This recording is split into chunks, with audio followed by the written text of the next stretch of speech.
Yan, hello, isang mapagpalang panahon guys. So medyo marami-rami tayong nakuhang gamit, no?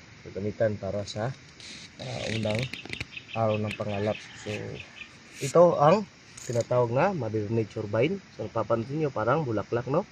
So ito din ay tinatawag na gumamila silis baging.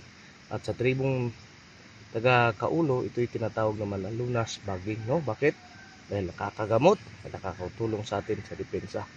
At panggamit din po sa pangpaswerte kasi nga gumamila silis na baging. Papansin nyo, yan, nagmimistulang bulaklak ang grano niyan.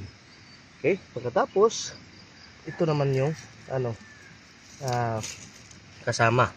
Kumuha din ako ng maliliit na baging para isangkap sa pangpaswerte at sa grapang pagdepensa.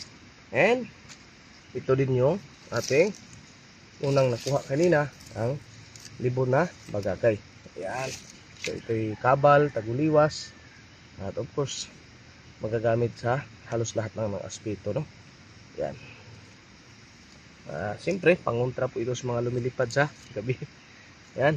So pagkatapos, ito din po ang tinatawag na Santa Catalina, sa taguliwas, kabal, o ito rin ay magagamit sa depensa, no? So yan po ang pinili po natin ang maliliit na dahon. Yan. So may mga matitinik-tinik yan. Ayon sa katuruan ng tatay ko, tinuro ng isang tribo sa kanya. Ito daw ay dalhin mo.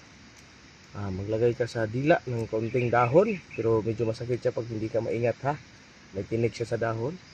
At pangalawa, pwede ding ilagay mo sa pitaka o gawin mong habak ilagay sa bulsa para po hindi makalapit yung mga malalaki o mga makakamandag na ahas sa'yo. Yan po. And yan po ang trivia. At ito naman yung kinuha natin na tinatawag na as is, pangpaswerte at tumubo sa ibabaw ng malaking bato. Yan, isang mapagpalang panahon at hanggang sa muli po.